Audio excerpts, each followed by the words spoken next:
il s'apprête à faire son grand retour sur le devant de la scène.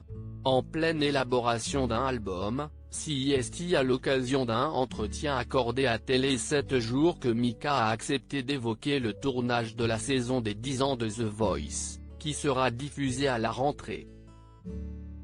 Quel plaisir de retrouver Zazie et ses jeux de mots, Florent, Jennifer et Patrick Fiori, que je ne connaissais pas, mais avec qui ça a tout de suite marché. Les conditions de tournage étaient étranges à cause de la situation, mais on l'a fait avec beaucoup de candeur, le cœur léger, chacun avec ses perspectives sur la musique, a-t-il confié. Alors que le chanteur de 37 ans est également coach dans la version italienne du télécrochet, X Factor, ce dernier a ajouté « La vérité, si est que je m'amuse, et si est mieux de s'amuser avec des gens d'horizons différents.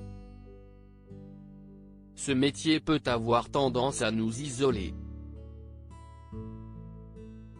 Moi, je ne veux pas être seul.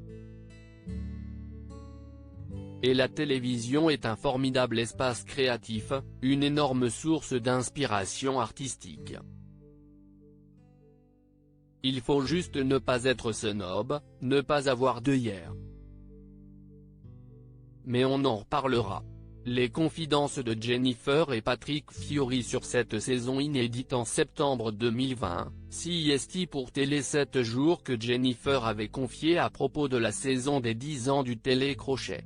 J'ai mis la version adulte car CEST un travail différent avec les talents. Mais j'ai hésité au tout début quand on me l'a proposé, peu après le confinement.